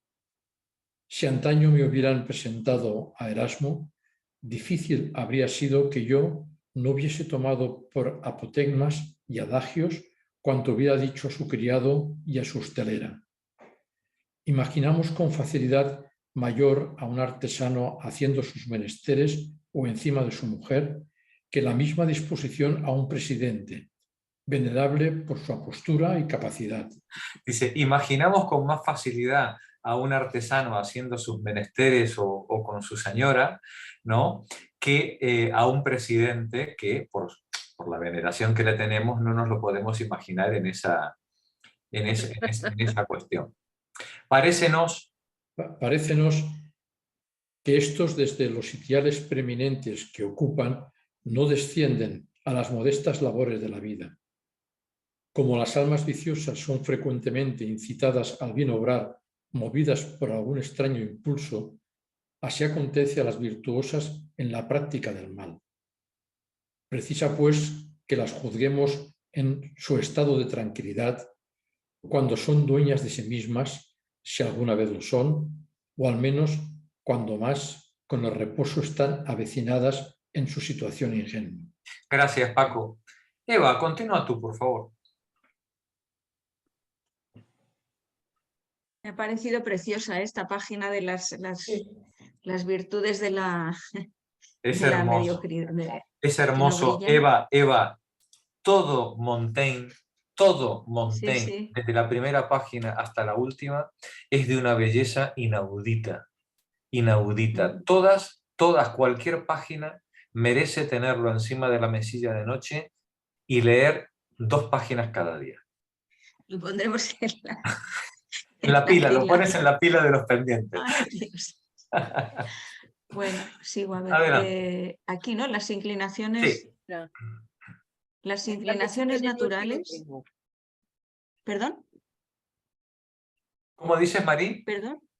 Perdona, no os estaba enseñando el libro de Montaigne, pero en francés, que llevo algo como un año que me lo estoy leyendo 2 o 3 páginas todos los días. Muy bien, Marí, muy bien, muy bien. Adelante, Eva. Las inclinaciones naturales se ayudan y fortifican con el concurso de la educación, mas apenas se modifican ni se vencen. 1000 naturalezas de mi tiempo escaparon hacia la virtud o hacia el vicio a través de opuestas disciplinas. Bueno, esta es la traducción. Así, cuando las fieras en su prisión sombría olvidan las selvas, parecen haberse dulcificado, despojándose de su orgullo, diríase que aprendieron a soportar el dominio del hombre. Mas si por acaso una poca sangre acierta a tocar sus inflamadas fauces, su rabia se despierta, su garganta se hincha, sedienta del líquido cuyo gusto viene a excitar su sed.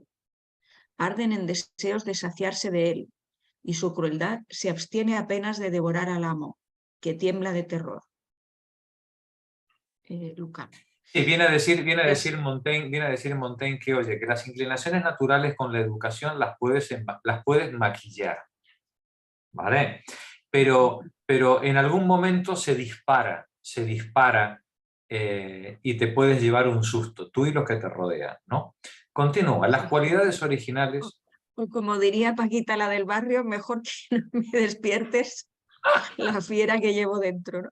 Así es. Las cualidades originales no se extirpan, se cubren y ocultan. La lengua latina es en mí como natural e ingénita. Mejor la entiendo que la francesa. Sin embargo, hace 40 años que de ella no me he servido para hablarla y apenas para escribirla. A pesar de lo cual, en 2 extremas y repentinas emociones en que vino a dar 2 o 3 veces en mi vida, una de ellas, viendo a mi padre en perfecto estado de salud caer sobre mí desfallecido, lancé siempre del fondo de mis entrañas las primeras palabras en latín. Mi naturaleza se exhaló y expresó fatalmente en oposición de un uso tan dilatado. Este ejemplo podría con muchos otros corroborarse. Esto es lo que os contaba, como él se socializó en latín, ¿no? Es su lengua materna propiamente dicha, ¿no? Cuando se llevó el susto con su padre, la primera expresión que le sale es en latín. En latín. Continúa, Eva. Los que en mi tiempo intentaron corregir las costumbres públicas con el apoyo de nuevas opiniones, reforman solo los vicios aparentes. Los esenciales los dejan quedos si es que no los aumentan. Y este aumento es muy de tener en aquella labor. Es muy de temer, será, ¿no? De temer, sí, debe ser de temer. Sí.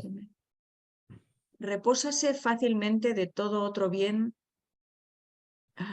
hacer con estas enmiendas externas, arbitrarias, de menor coste y de mayor mérito, satisfaciéndose así con poco gasto los otros vicios naturales, consustanciales o intestinos. Bueno, deteneos un poco a considerar lo que acontece dentro de vosotros. No hay persona, si se escucha, que no descubra en sí una forma suya, una forma que domina contra todas las otras, que lucha contra la educación y contra la tempestad de las pasiones que las son contrarias. Por lo que a mí respecta, apenas me siento agitado por ninguna sacudida. Encuéntrome casi siempre en mi lugar natural, como los cuerpos pesados y macizos. Si no soy siempre yo mismo, estoy muy cerca de serlo. Mis desórdenes no me arrastran muy lejos. Nada hay en mí de extremo ni de extraño, y sin embargo vuelvo sobre mis acuerdos por modo sano y vigoroso. En esto Montaigne parece transmitir que él ha alcanzado un cierto equilibrio estoico. Sus pasiones más profundas están de acuerdo con su deseo, digamos, ¿no? Y entonces de esta manera sus desórdenes no le arrastran muy lejos, ¿no? Dice, nada de mí hay ni de extremo ni de extraño. Y sin embargo, dice, eso me permite volver permanentemente sobre mi pensamiento concorde con mis actos, dice, de modo sano y vigoroso. Perdone, Jorge, ¿qué edad tendría aquí? 50 años tendría aquí, porque él entre 50 y 60. Porque claro, una cosa es cuando él lo publica, que es a los 60 años, y otra cosa es cuando lo escribe. Yo entiendo que él estaría escribiendo esto 10 años antes, a los 50 años. ¿Vale? Un chaval. Sí. Adelante, Eva. Vale. La verdadera condenación. La verdadera condenación que arrastra a la común manera de ser de los hombres consiste en que el retiro mismo de estos está preñado de corrupción y encenagado. La idea de su enmienda emporcada, la penitencia enferma y empecatada, tanto aproximadamente como la culpa. Algunos, o por estar colados al vicio con soldadura natural, o por hábito dilatado, no reconocen la fealdad del mismo. Para otros, entre los cuales yo me encuentro, el vicio pesa, pero lo contrabalancean con el placer o cualquier otra circunstancia, y lo sufren y a él se prestan, a cierto coste, por lo mismo viciosa y cobardemente. Sin embargo, ¿acaso pudiera imaginarse una desproporción tan lejana en que el vicio fuera ligero y grande el placer que recabara, por donde justamente el pecado podría excusarse, como decimos de lo útil?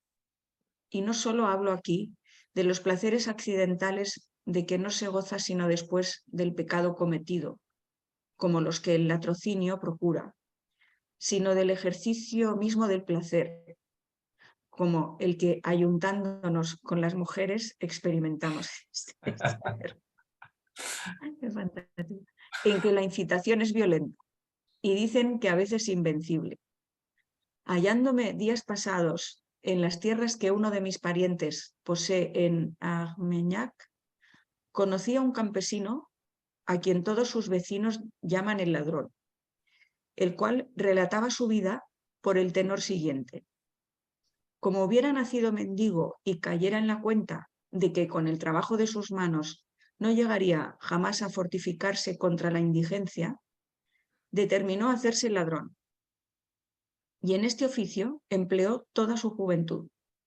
Con seguridad cabal, merced a sus fuerzas robustas, pues recolectaba y vendimiaba las tierras ajenas con esplendidez tanta que parecía inimaginable que un hombre hubiera carreado en una noche tal cantidad sobre sus costillas.